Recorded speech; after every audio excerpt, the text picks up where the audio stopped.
right, so today's topic is, are realtors really needed when you're doing a real estate transaction locally? Is it good to have a realtor? So to talk about this, I have our local real estate expert from Showtime Realty, Melissa Gordio. All right, so today's topic is, are realtors really needed when you're doing a real estate transaction locally? Is it good to have a realtor? So to talk about this, I have our local real estate expert from Showtime Realty, Melissa Gordio, in the studio for our first premiered featured guest speaker. Hi, Joe. I'm doing real good. How are you? I'm doing awesome. Super excited to be here Saturday around 10 or 10:30 a.m. Just letting me run my mouth on here. So I just wanted to today's topic, as you know, is we're kind of talking about why is it important for people to use realtors, especially licensed realtors, through a real estate transaction here in the area. You know, like, what is the most important thing? So I wanted to bring you on to kind of shed some light on that because, you know, to us, you know, we're not licensed. We're not 100% sure. We can guess. We can look up Google, but you'd probably be a better person to ask. So first of all, I just wanted you to tell us a little bit about yourself. How'd you get into real estate? You know, how long you been doing this crazy thing, that kind of thing. Sure. I'm Melissa Gordio. I am originally from Long Island, New York. From there, I lived in Boston for about 4 years. New York, huh? Gotcha. Yeah. The accent's still there here and there, but for the most part, I got it under control. You know you're in your second home here, right? Like, this is this is kind of like the redneck New York. They say, like, Sarasota's like, everyone down here is from New England. So yeah, I do. I find a lot of my clients are from that area, so it makes it nice. You know, we have something in common right off the bat, so it is very nice. And while I was in Boston, that was actually the first time I thought about real estate, and I went and I took the test. And then I never took the leap to join a brokerage. I was doing something else at the time. And then I moved to Sarasota. I moved here in 2012. I left in 2017. I did a quick stint. I lived in Ecuador for a little bit, and then I came back to Sarasota. Yeah. Well, you've been a little bit of everywhere. So let me ask you, so when you moved down here to do real estate, did you have to take the real estate test again, or did they just take the same one that you did up in Boston, or how does that work? No, I had to enroll in a school that was accredited in Florida, and then I had to retake the test as well. It was not states that recognized the other's license. So I did have to retake. Which one would you say is harder, the one here in Florida or New York? Honestly, I think Go ahead. I think Florida's might have been a little tougher. So many laws so many more laws have been implemented since I took it the first time. So there's just more to learn in the back end of real estate, in the legal side, I would say. So you're talking about like all the different crazy environmental things that involve Florida, like, you know, the tropical storms and the easements and all those different things maybe make it a little more challenging. Yeah, for sure. You know, and there have been things implemented also when we're dealing with clients in terms of discrimination and things like that. They've really buckled down on it. So there's just been some new policies implemented that, you know, we just need to make sure that we're being fair and following the rules for everybody. Everybody deserves to be treated fairly. That makes perfect sense. I'm all about fairness most of the time. So what took you to Ecuador? Like, what brought you there? So, no, I did not lose a bet. You would have thought I did, the way it all kind of went down. But no, I didn't. I was just in a place in my life where I had the capabilities to do it, and I just said, let's go. And I sold my house, sold everything I owned, grabbed my dog, hopped on a plane, and drove around Ecuador. Yeah, it was very cool. Yeah, it was really cool. I wasn't completely by myself. I was with a really good friend of mine. So we had a great experience. You know, we didn't know where we were going, where we were staying. We just kind of said, where we end up, we end up. That sounds like an amazing. That sounds like an amazing amount of freedom. I would love to do that, but I got two kids, so unfortunately, Yeah. I'm pretty much land struck at least for another 4 Yeah. years until they go to Yeah. until they get out of. Hopefully, they get out of the house when they're 18. I don't know if they will, but that's my wife and I's hope. So you've been doing real estate a long. It sounds like you've been doing it a long time. What do you specialize in? What with real estate? Are you do you do commercial? Are you a buyer? Are you a seller agent? Or do you do are you doing manufactured homes? What's kind of your niche? I have done commercial. Commercial is a fun and interesting game as well. My niche is more investment clients and listings. So that's kind of where my focus is. When we had this influx of people coming from the north, a lot of them were investors. They wanted to take advantage of what was happening in the market here in Florida.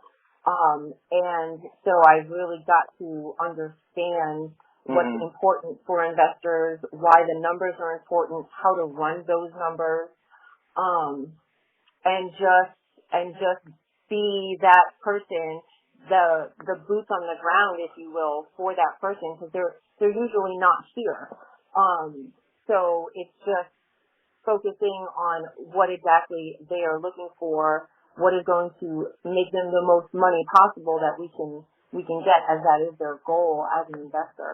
And just making sure that we're finding sound properties. So your biggest thing, do you work with a lot of flippers or people that do rental properties, or kind of a mixture? I work with people who do more of rental properties. I also do property management through my brokerage. Oh, wow. We have a property management section. It's wonderful. It's going strong. It's growing every single year. That's amazing. So yeah. So we have a little mixture of annuals and short-term rentals, but short-term rentals are the majority. So we manage those as well for people. So you're saying basically your job, you'll go to somebody that has some rental property and you're like, hey, you don't want to get up at 1 a.m. on a Sunday and go repair a toilet. Let us do that for you. Is that basically what your all's company does, is kind of manage the property? That's right. So we not only manage the property in terms of things that can go wrong during stays, but we are guest stay managers. So we are marketing your property. We are vetting the guests that are coming.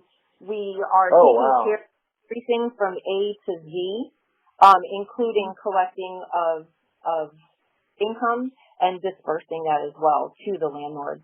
We cover it all. You're vetting them. You're making sure, hey, the person that's going to take this property and lease it from you, they're going to hopefully, with all your vetting process, they're going to pay their rent and they're going to be a good tenant. Is what you're saying? Absolutely. Yes. That is one of the most important parts of my job when it comes to property management. Absolutely. I have a responsibility. I think that's really, go ahead. Sorry. Oh, I was just going to say, I have a responsibility not only to make sure that my client is making money on their property, but that their property is taken care of. That's my responsibility. That's amazing. So you're basically, not only do you help them find great sound investments for rental property, but you're also taking the second level step and you're managing it, you're vetting the clients, or you're doing the bookkeeping, you're kind of doing it all. So you're helping them take care of their investment. It's almost like a real estate financial advisor in a way, is what it sounds like. Oh, I like that. I like that a lot. Yeah. It's fun. It really is. I truly enjoy the property management side of what I do. I really do. I meet a lot of people, a lot of great people. It's lovely. And this is offered through your brokerage with Showtime Realty. Is that right, here in Sarasota? Yep, that's right. Showtime Realty. Yes, Anna Lee Williams is our broker. And where's your office located, just so everybody knows? We are right smack in the middle of Gulf Gate in Sarasota. What an awesome location. So basically, if you want to go and get a drink and get something to eat, then you can walk over to their office because they're right there where everything is at. I love that. That's absolutely right. So we're talking about, realtors, people. There's a lot of controversy. Do we need them? Should we just put our on Zillow ourselves and sell it? Is it easier? Are we going to lose money? Are we going to make more money not having a realtor? So that's why I got you on here. So what I wanted to ask you is, what do you think are the most important attributes that a person should look for in a real estate agent? Great question. People have this idea that all real estate agents are kind of the same. You know, they find a house, they get it for you, and everybody moves on. But not all real estate agents are the same. Some of us work on teams, some of us work independently, and both of these have their advantages. It's most important to choose someone who's listening to you. You know, what are the areas that are important to you on this journey? Because this is a journey. This is a serious journey, but it should also be fun. You know, and you want an agent. Yeah, you want an agent who first understands the market, because that's huge. But second, you want a realtor who understands you. If they understand the market and their clients, they can't miss. I think that's amazing news, because it's basically you have an advocate in your corner. It sounds like to represent you. It's almost like a defense attorney. You know, they're there for your best interest, trying to make sure that you're getting your negotiations go well. So you're looking for somebody that sounds like somebody that has a lot of integrity, that knows the market really well, and that also makes it fun and keeps track of everything for you, right? Absolutely, yeah. Yeah, my job is to get this done for my client, but at the same time, it is also my job to make sure that things are going smoothly and in the time frame that they're supposed to. So we're on top of everything. We're on top of the lenders. I'm on top of the title companies. Every step of the way, I'm there making sure it's getting done so that you can focus and prioritize on the things that you need to do when you do get into your new home or when your home does sell. So you're kind of like the Tom Brady of the transaction. Yes. And we don't know if we want to use Tom Brady. I mean, if we want to use, Peyton Manning or, whoever your quarterback is, basically what I'm hearing Melissa say is that, a good realtor, the attributes to look for is a leader, someone that's going to, manage and, be the main point during your transaction, making sure that everything goes smoothly for you. And so the next question I got for you, it kind of goes in with the last question is, there's buyers and sellers. Why is it important for both buyers and sellers to use a realtor during their transaction? Like, what do you offer both parties? Well, I think the number one reason is what you don't know in real estate can absolutely hurt you. Absolutely. An agent's knowledge is priceless. I know what the internet is not telling you. The internet is amazing, and you can go on there and you can find any house that anyone is looking for in any location. That's the easy part. But how do you get that house at the best price in the time frame that you want, and so that everybody's happy? That's where we come in. Especially around here, yeah. Seller's time is... Go ahead, I'm sorry. No, that's okay. Seller's time is also very valuable. Do they have time to show the home at a moment's notice? These are opportunities that must be taken advantage of. You never know who's coming to see your home. Do they do follow-up? Follow-up is enormous. It's a small task, but it needs to be done. Follow-up and feedback are essential tasks in order to get your property sold. Yeah. What I've always noticed is it's always the small things that are the most important during this stuff. It's like, those are always the things that seem to get missed. It's like, oh, we're going to show our house. Is the landscaping done? Is everything functioning so that way when you walk in the door, the clocks aren't dead and the furnace kicks on? Just little things, but they're big deals, because you definitely don't want to show your home to somebody and a component of it isn't working, because right off the bat they're thinking, oh, well, what else isn't working? That's absolutely right. It's absolutely right. Presentation, image is everything when it comes to real estate. You never get a second chance to make a first impression. You just don't. And it's important that it's done right.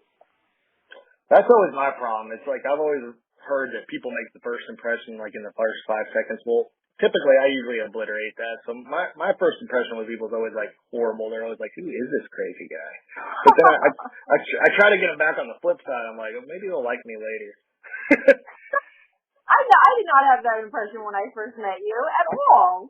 Oh, you're just saying that. Well, anyways, so here's another thing I run into a lot. Mike Reynolds, who emailed us in just a second ago, asked, he sees a lot of this popping up. Are realtors allowed to show clients homes for sale by owner? Oh, absolutely. Yes. If you have an interest in buyer, you can absolutely make an appointment to show the property. I will be honest, sometimes it's hard to sell the property. With for sale by owners, sometimes we don't get responses. I can think of one time I had an investor who wanted to see a for sale by owner, and it took me a few phone calls to get them on the phone. And then when I did, it was hard to convince her that I actually had a buyer. She was getting so many conversion calls from real estate agents that it put her on the defense. Oh, wow. Yeah. It's a shame because this is something else that we see also. For sale by owners tend to go on the defense, and let's be honest, when you're selling your own home, it's emotional. Mm-hmm. And when you have an agent representing you, we understand how emotional it is for you, but there's a big difference when you're not the one doing the negotiating. It takes that out of it for you. It's looking at like just the raw data and the logic and the business decision part of it instead of, I'll miss where I raised my dog or I'll miss where my kid took their first steps. You're looking at the whole picture, to get the maximum, to help the client negotiate and things like that. So you're what you're saying is you're making it more of a business transaction, which ultimately nets a better return for the client, whether it's the seller or the buyer, right? Oh, absolutely, absolutely. Emotions run high during property negotiations, especially for buyers and sellers that are directly dealing with each other. And I come in and I act as an objective intermediary, keeping emotions in check, focusing on the business aspects of the transaction and getting it done. That's amazing. That's really important because I think a lot of people miss that. They're thinking, I'll throw my house up on MLS.com or Zillow, and it's a great house, everybody. But they don't look at it from a realtor's kind of like I said a minute ago, an attorney. They're able to look at it from the outside on what the seller or the buyer is going to look at and think of it from their point of view, not a personal point of view. So, well, Melissa, I wanted to ask you too. So when working with a realtor, would you say, and you may not want to answer this, I don't know, Mm-hmm. would you say to have to work to find someone that does it full time, or is it okay to just roll the dice and take someone that maybe work with someone that does it part time? Like maybe they work maybe they're an insurance person during the day, but then on their part time they do real estate. Would you say it's better to do a full time or is part time okay? Both full-time and part-time realtors can be competent and offer valuable services. With full-time realtors, you will generally find that they have more flexible schedules. They might be able to show you properties quicker, more on your time frame. A full-time realtor may have more experience due to their involvement with transactions more repeatedly than someone who's doing it part-time. They also are going to have a larger network of contacts and vendors and things like that. But whether you choose a full-time or a part-time realtor, you want a realtor with a proven track record. There are part-time realtors who are very competent and they have a very proven track record and they've been doing this for years and years. But maybe life is taking them somewhere else part of the time, and that's okay. You just want to make sure that your realtor is well versed in the area that you're interested in and that they're good indicators. And many buyers and many list agents, they are flexible themselves. So I think you could go either way. I think there are benefits to both. You just want somebody who's going to be available at the pivotal times and is there to lean on when you need it, whether they're part time or full time, right? That's right. And that is different for everybody. So yeah, absolutely.